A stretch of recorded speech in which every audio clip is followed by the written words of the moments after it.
Hello friends, welcome to Nirmal. I'm Piyush Jain, and today we are going to be talking about a company which is no stranger for our show. The last time we were talking to the management, at that time there was capacity building up sometime now, fast forward, and now actually we are talking about stupendous results, strong revenue growth, and we are also talking about good sort of margin growth, margin expansion also. Let me now actually welcome the management of Supriya Lifescience Limited, Dr. Saloni Wagh, the director of the company. Ma'am, welcome to the show. Thank you so much for having me. Dr. Saloni, let's first start from the top line, the numbers here. Um, Again, if I take a look at the numbers, revenue again extremely strong growth. We are talking about again EBITDA. Just if I'm looking at the quarterly numbers, almost 200% growth. Revenue 33% growth versus the last year. Clearly a very strong margin expansion. But between the revenue growth, how much was price and how much was volume?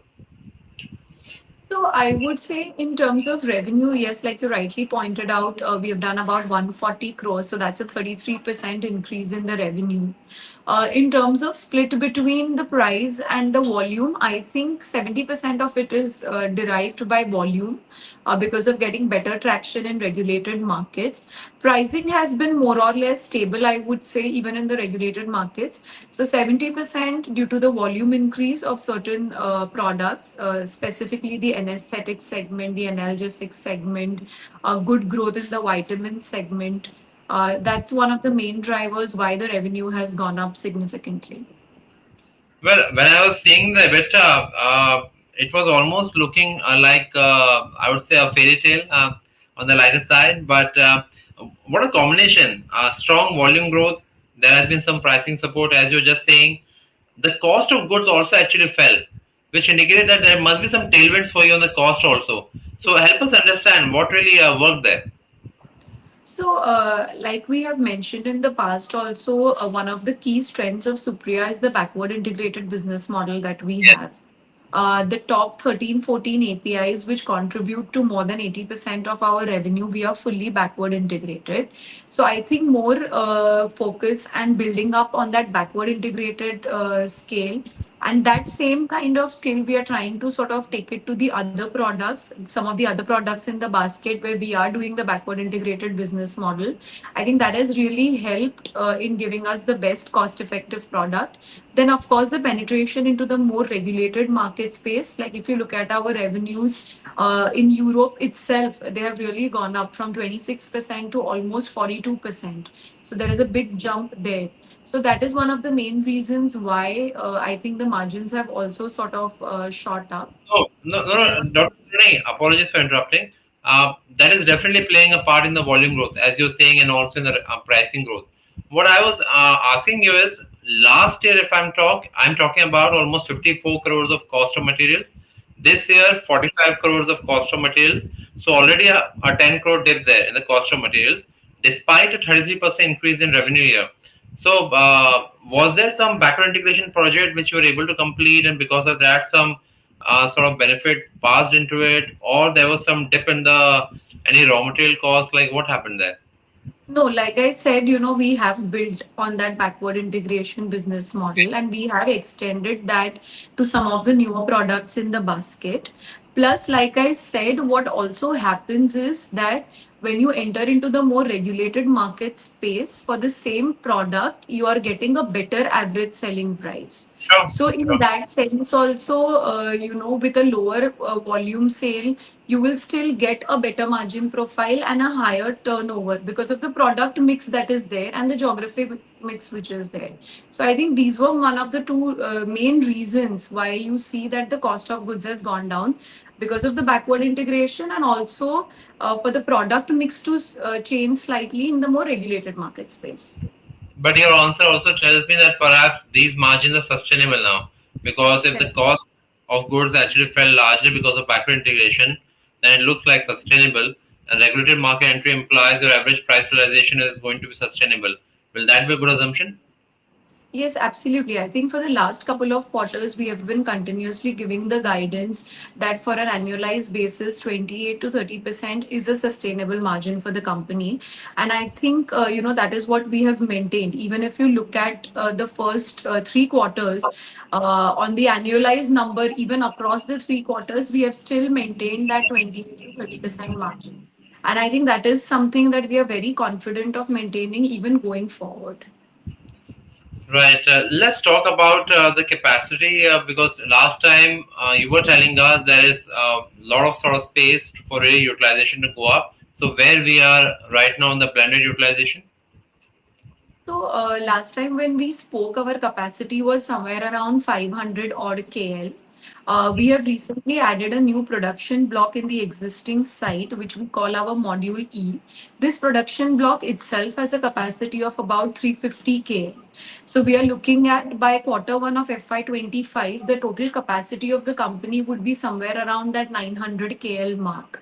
So closer to doubling the capacity is what we are looking at by the Q1 of next financial year. And with that happening, of course, I mean, currently we were at about 70-75% capacity utilization. For a multi-product facility, I think that is the optimal level of utilization. But now with this new module getting added, there will be a lot of capacity to sort of take us to that next leg of growth.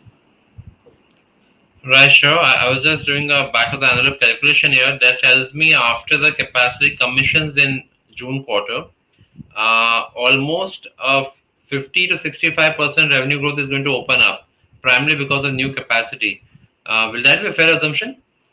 Yes, definitely. I think there will be a lot of growth happening, of course, in the top products of the company, plus a set of existing products which will scale up in the regulated market space, plus a lot of the contract manufacturing opportunities which have just started commercializing.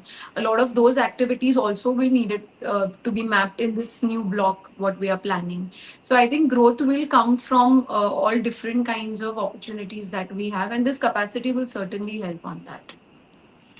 From that perspective, I'm trying to actually link two aspects here. You are also registering a couple of your products in different kind of markets, South America's, Asia markets. Help us understand that also, because that also is going to actually feed back into your demand from the perspective of utilization. Absolutely. I think, like I said before, there is a lot of focus on the more regulated market space. Europe being one of our top regions. Second region, what we are really targeting is Brazil, Latin American markets.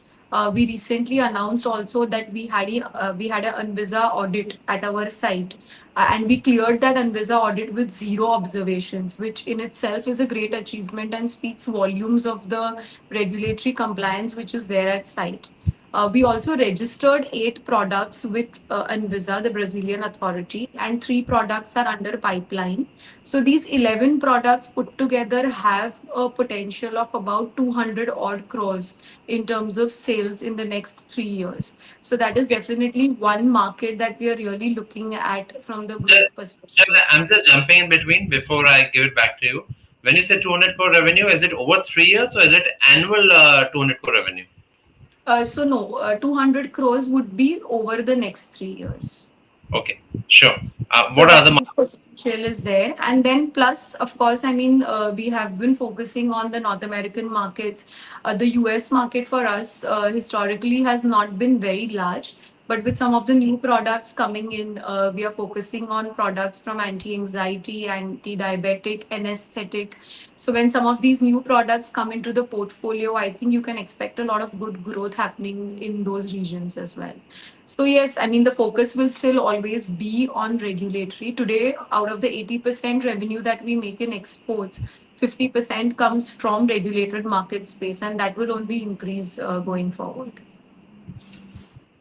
Right, and I'm just thinking aloud here. Basically, almost 140 crore revenue. Even if you're talking about this is almost 560, 570 crores of revenue, and even if you're talking about 50-60% revenue growth here, primarily because of capacity, we actually are talking about almost 800 to 900 crore revenue here.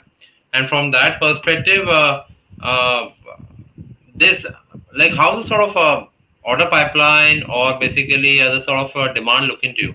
from a client commentary perspective?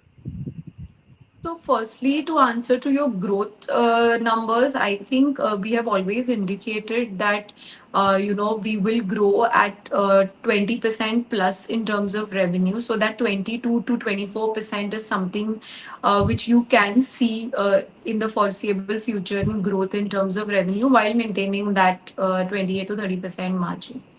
And for growth, what we are doing is, like I said, we are adding new products into the portfolio.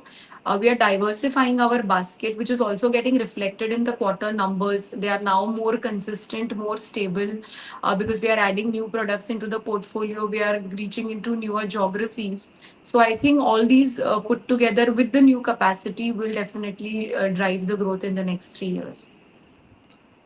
Right. And going back to your markets, like Americas or Brazil was one part of the market. What about the Asian markets where also you're trying to penetrate? Like, what's the potential there? So, in Asia, I think more focus now on the regulated markets in Asia, like Japan and China. In China, we are registering three new products.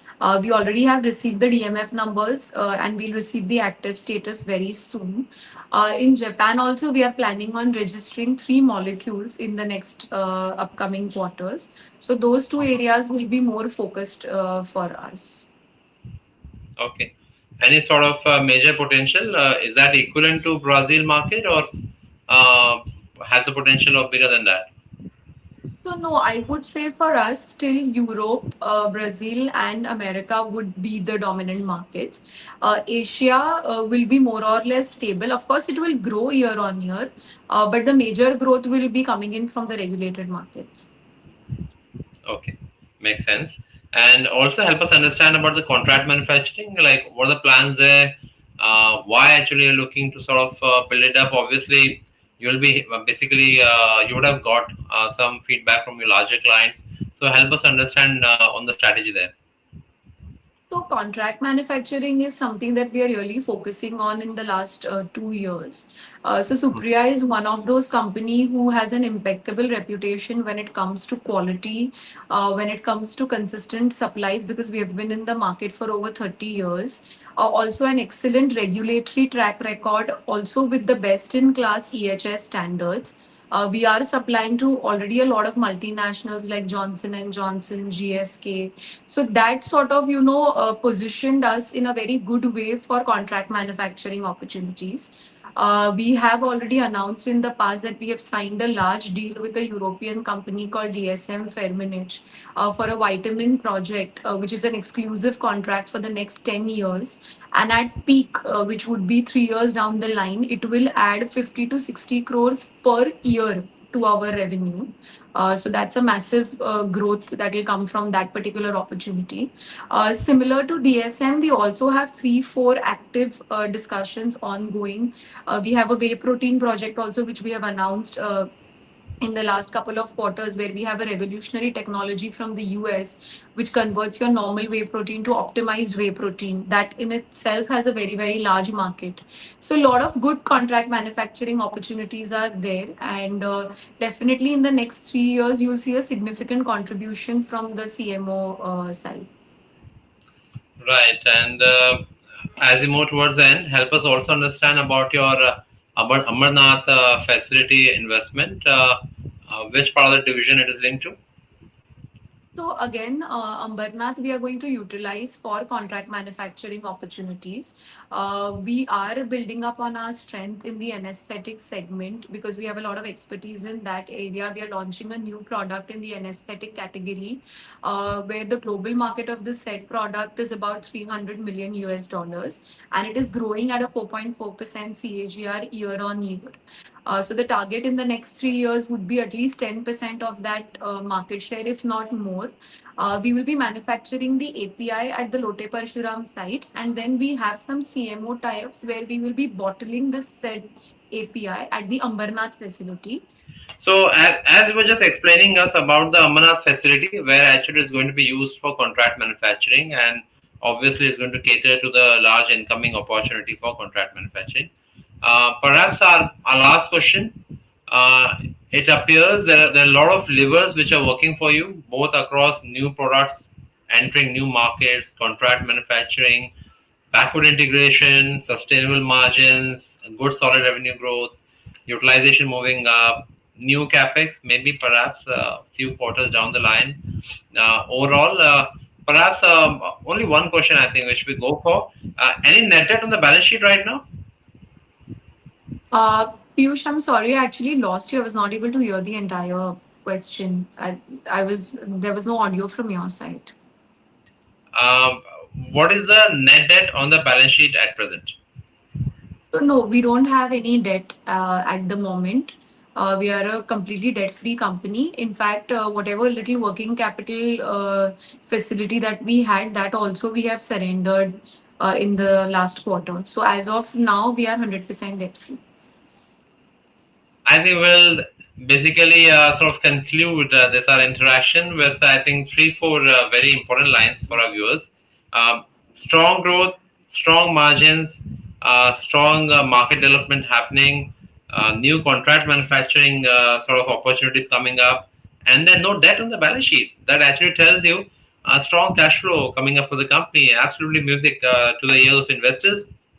With that positive note, Dr. Saloni, thanks a lot for coming on our show and giving us all the insights. And we will again catch up with you over the next development with the company, maybe after the March quarter results.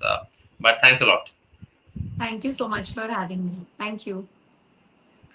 And dear viewers, hope you enjoyed this conversation. For now, it's a wrap on the show.